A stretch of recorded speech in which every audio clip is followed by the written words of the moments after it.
Hello, everybody, and thank you for tuning in to yet another episode of the Grizzly Peaks National Park Build Series, a collaborative project between myself and the very incomparable Booter. Today, we are actually going to be working on the display wall side opposite of the guest service visitor center desk that we worked on last week. Booter actually came to me with this idea.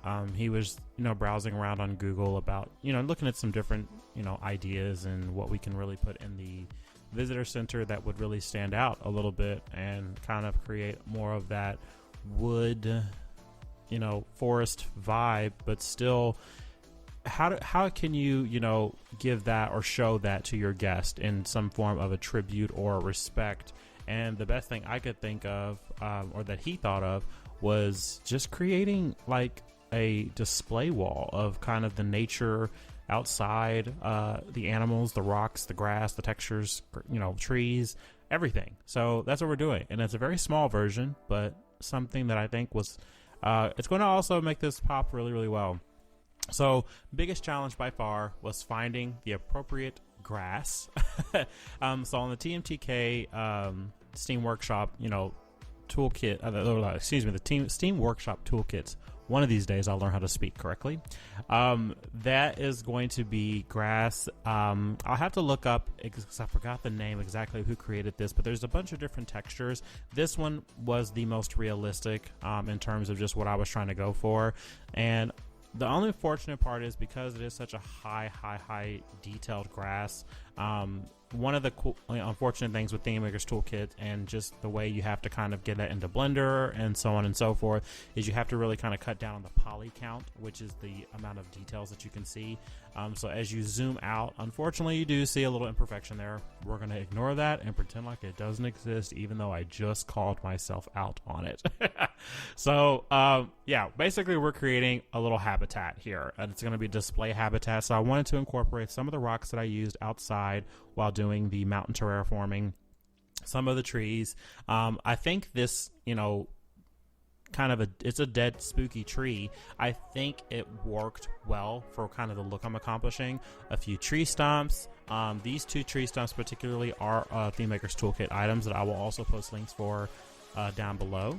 And I don't know what I was doing with the bush, but I just wanted to do something with shrubbery. So one of my big secrets here for kind of incorporating a realistic looking tree or grass, or good for just floor filler, is the street ash tree. That tree, I love the way it looks. I love the way that it looks like overgrown, like a bush, but it has like a grass effect to it. It's really, really good for filling in like a forest floor, even in like a full-on amusement park. It's a really good filler, so definitely use that piece whenever you can. Sink it down into the ground pretty far, and then just rotate and slightly elevate it, slightly lower, and it'll get a really good finished look. So once that floor was finished, an amazing person, I believe his name is One Dead Duck, on the workshop, created a massive amount of animals, which you can also find within the actual game Planet Zoo. But even though they are not functioning animals, to where we can, they don't have the full functionality of what they do in Planet Zoo, it still has that look that I'm going for here. So there's like, penguins and seals and chipmunks and all kinds of cool stuff. So I'll post a link to his workshop as well. He has really, really great, animals in there. The deer was created by a person named Marketer, also available on the Steam Workshop. And the grizzly bears, I believe they're also part of the One Dead Ducks animal pack, and they'll get posted on there as well.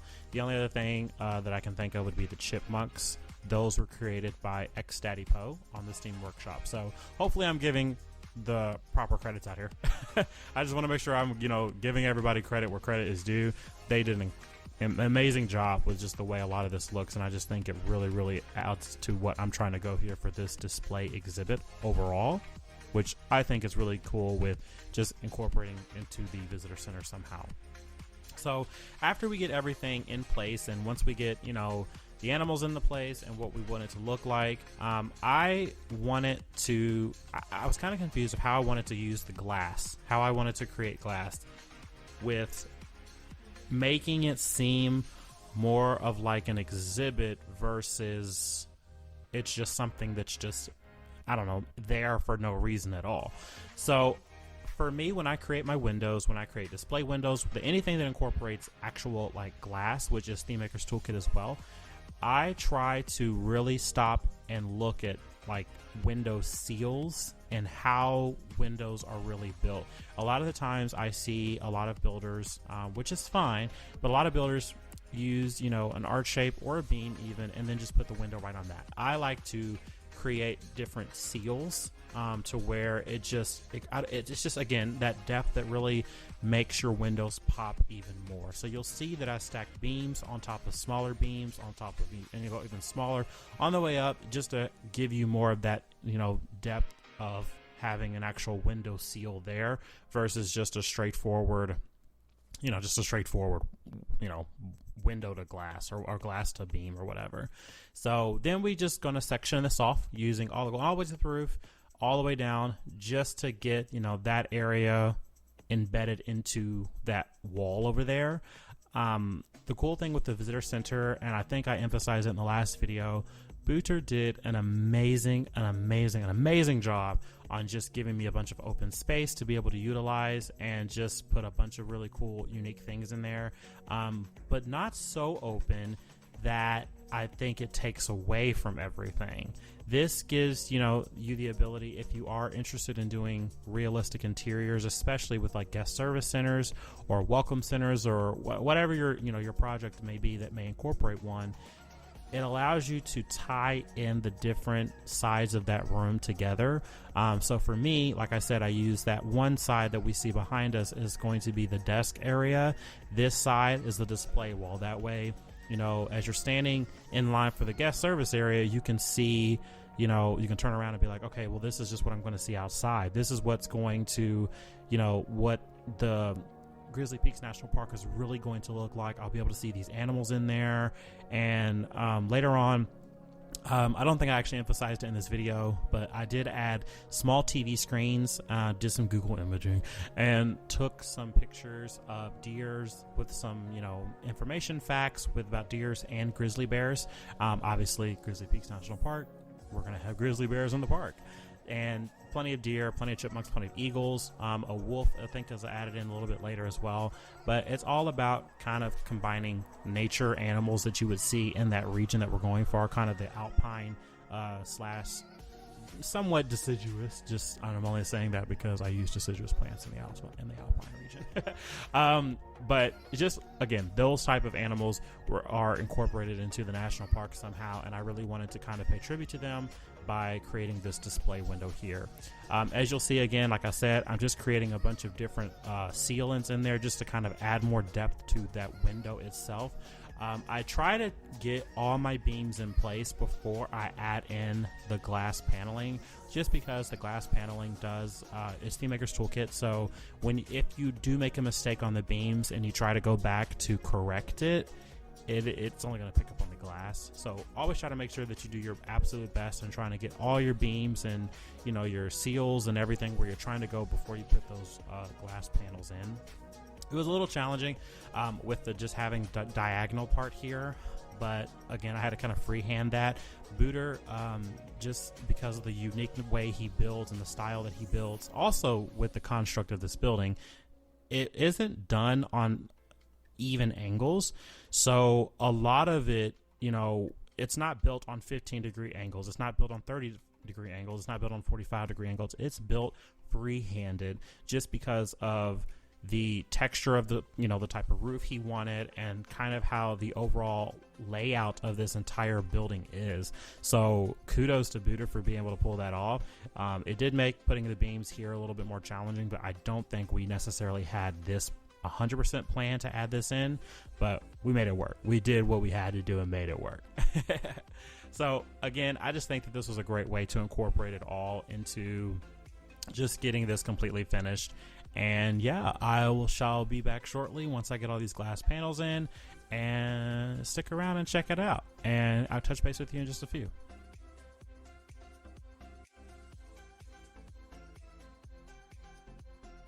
So with any exhibit that you see, we want to create like kind of a backdrop. So I used the large projection screen. I want to say that one was 8 meters, and we're also using video wall screens here for the ceiling, just to kind of emphasize a little bit of like a sky, simulation there. But all in all, I really wanted to make this kind of pop out. And when you enter the visitor center, there's 4 different ways to enter, 2 from the front and then 1 on each side, the left and the right. And no matter what side you come in from, your eye is going to be somewhat drawn to this, because the backdrop that I'm going to use for it is really just going to make everything pop. What I like to do as I'm creating a lot of these, I have done display settings like this before, is I try to look at what is going to draw people's eye to it the quickest. And I think because of the room's colors and the way the room itself is laid out and designed, your eye is just going to be drawn to, okay, there's a bear there, there's a deer there, there's a tree there, and then again, the big backdrop wall that we're going to use, I'm going to use a mountainscape. It's just going to add, even more to that. So that's definitely a really cool tip. If you are looking at creating an exhibit such as this, look at where you can, draw the visitor's eye, what's going to attract people to it.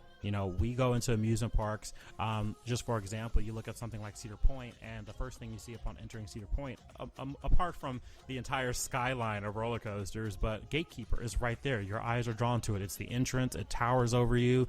The wing coaster element, it's unique still, even though we've seen lots of wing coasters out there. It just draws your attention to it. So apply that, not necessarily in the roller coaster sense, but apply that even when doing just scenery objects and interior designs and stuff like this.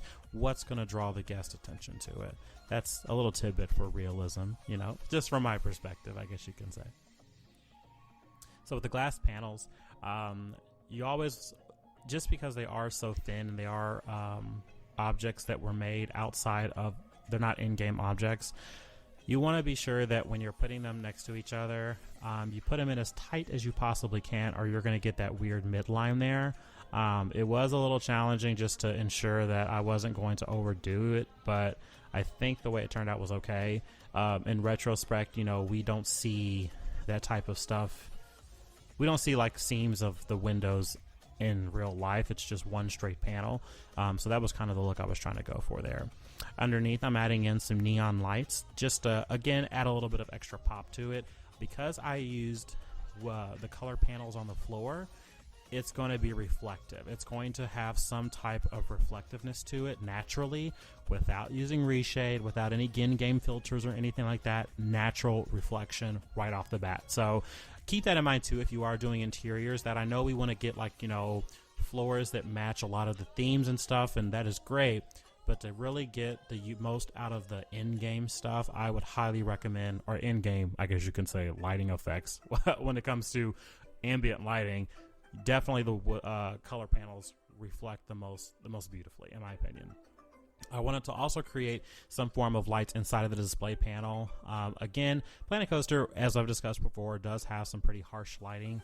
So again, I try to dim down that lighting quite a bit.